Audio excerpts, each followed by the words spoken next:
Salum, bwana hata nimekukuta rafiki yangu. Oh. Kwema? Kwema, karibu. Duka limependeza. Kweli.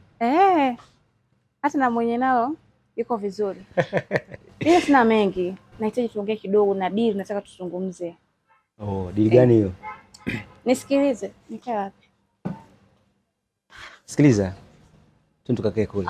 Sawa. Wai basi chapu kwa haraka. Nina haraka. Aisee wewe ni hatari. Hapo sio mabaya. Yeah.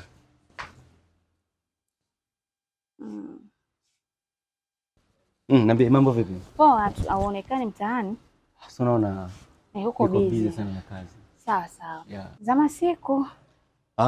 Tunamshukuru Mungu kwa neema yake. Hofu kwako tu. Huonekani. Niko busy na kazi. Mwenyewe unaona. Kwa kweli naona duka limependeza hatari. Yeah. Kiukweli hapa nimekuja Salum, sina mambo mengi. Nahitaji tu msaada wako. Yaani ile ni dili. Hata kwa upande wako pia utanufaika na mimi nitanufaika. Ila pia utakuwa umenisaidia. Ngoja kwanza, umesema ni dili? Ndio. Money. Pesa. Mbongo. Dolari. Yaani kila kitu. Ndio vitu vyangu, niambie. Sasa wewe una rafiki yako yule dokta? Bosco. Huyo. Shamsahata jina lake. Sasa mimi nilikuwa nataka ufanye hivi. Uende ukaongee naye. Nahitaji anilaze pale siku hizi 3. Akishanilaze siku 3. Mimi kuna wanawake na vikundi vyangu 3. Kila kikundi ukikaa siku 3 hospitalini umelazwa, wanakuja kukupatia 200,000 ya ugonjwa. Sio unaona? Kwa hiyo akinipa zile 200,000 kwa vikundi 3 ni shilingi ngapi hiyo? 6. 600,000. Wewe nakupa shilingi 50,000. Yaani 600,000 unipe 50,000. Sasa sina mambo mengine. 50,000 nafikiri ni ndogo. 50,000 tu bila kuifanyia kazi. Alafu na huyo daktari tunampa shilingi 50,000. Ile inabakia na toa 200,000 nampatia mtaraka wangu. Unajua alinishtaki? Kana kubakia tena kale kadogo, niangalia nifanye biashara kadogo kani boost. Unaonaje?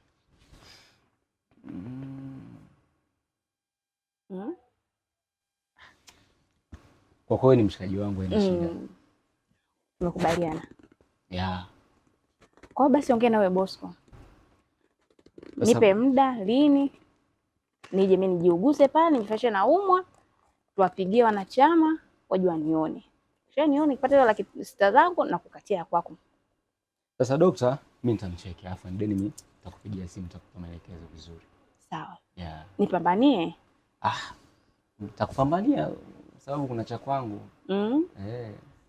Natamani unikopeshe hata kalaba. Unajua nikipata hiyo hela naweza nikakulipa. Wewe ukipata hiyo hela utakuja kuchukua raba. Kwa watu aminiani. Biashara hii sasa. Au nataka nirudi kijijini kalime huko.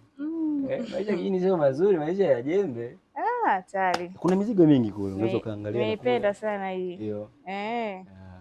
Ngeniachie niende nayo. Ukipata hiyo hela utakuja kuchukua, vipo vingi. Ataminiani.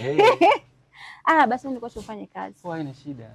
Naona umenawili. Umenawili? Sasa hivyo shida saa nyingine tunakunenepesha. Alafu mimi nikiwa na pesa huwa nakonda kabisa. Sababu tunakuwa na harakati nyingi. Poa mtu wangu. Poa, haina shida. Mimi nitaongea na daktari and then nitakupigia simu. Sawa. Haya poa.